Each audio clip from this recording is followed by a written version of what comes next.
It says nearly half of middle Americans don't plan to retire at 65. Well, as the cost of living continues to rise, many Americans are adopting a new retirement plan. Just keep working. Don't retire. A new study found about half of middle class Americans who are employed plan to work past 65.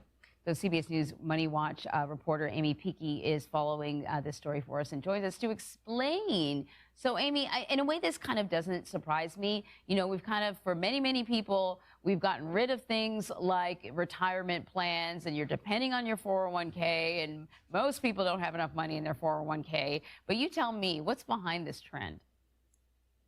Yeah, hi, Emery. You're quite right. I mean, a lot of this is due to people just feeling that they don't have enough saved. But there is something else that's a little bit more positive going on here, which is that some ideas and views about retirement and turning 65 have changed. I mean, a lot of people feel like they're not ready to retire at 65. So their quote unquote retirement involves some level of work or volunteering or something that maybe keeps them active. So there's sort of two sides to this. So it's not all negative. I just want to point that out. But there, of course, is a big retirement gap right now with people generally not having enough saved for a long retirement. I think that's a good point. You know, people are more physically active than they were maybe a generation ago. As we get older, people are sharper mentally, and they're living longer. And I'm wondering what role life expectancy plays in when people are calculating the retirement age. Yeah, I mean, that's really interesting because this survey was middle class Americans, is 55% of the population, and their median age that they expect to live to is 90 years old. So, you know, they're expecting 25 years in retirement.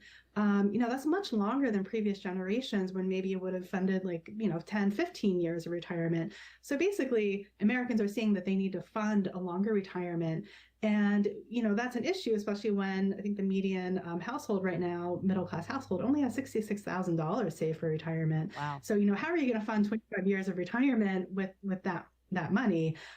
So that's part of the issue that's happening. But I think one thing that's interesting about this too is that many people actually underestimate how long they might live. Is called longevity risk. And that's one thing retirement experts really want people to understand is that you might live a lot longer than you think. And so that's another reason why they urge people to delay claiming Social Security, because you can get a bigger benefit the longer you wait to claim Social Security. So if you're living to 90, 95, it's better to have a bigger Social Security check to help fund that longer retirement. A lot of retirees are running into is the fact that they are living longer. This idea that they're going to just work longer because they want to is kind of like this kind of retirement paradox, is because the older that we get, if we don't invest into ourselves, if we don't invest into our health, how are we going to live to be 65, 70, 75 and actually be healthy enough to go into the workforce? And unfortunately, she kind of put it into perspective. There's two sides of this coin. There's people who have to go back into the workforce because they don't have enough money. They can't make ends meet because they didn't prepare. So they have to go back and try to create some income, whether it's a part-time job or something like that.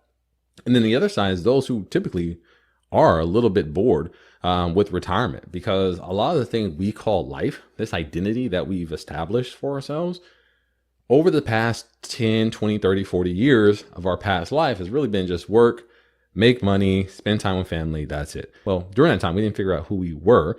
And now it's even hard to identify who we are at 65. What is our worth? What role do we play in society? Because for the 10, 20, 30 years, you were a doctor, you're a lawyer, you're a CEO. You knew how you gave back to the community, whatever it may be. You understood your role. But now that you're retired, you're like, okay, I understand those roles, but I'm no longer a doctor. I'm no longer a lawyer. I'm no longer a VP, no longer head over this, nonprofit or whatever it may be. So now you have to kind of reestablish your identity and who you are. And then also think about, can your contributions even make, can your volunteerism can even make a contribution to society? And is it worth it, right? Because you may have made a huge impact with your income and your time and resources when you're younger. And now you're older, like, can I still make an impact? You don't know, does anybody even care that I'm here? And then also that distance, some of your friends are passing away. Even me at a tender age of 40, that, some of my friends are no longer here, right? So that reality is that the world that you grew up in is no longer the world that you are in. And you're trying to find that connection and try to figure out, where's my new community that I can associate with. So, there's a big gap here. I mean, she talked about the gap between retirement and our expectations. And a lot of people say, I'm going to live to 90. and I could just work longer. I could delay Social Security. But what happens with forced retirement when you get injured or hurt on the job, or, you have some health scares where you realize, is my life all my job? Is that my whole life, is just go to work, get paid, and come back home and go to sleep and just rinse and repeat over and over again? Or is there more to life? Did God put me here to just do that? And if the answer to that question is no, it's not just working, then working to 65 is not going to be the answer to any of the issues that we have.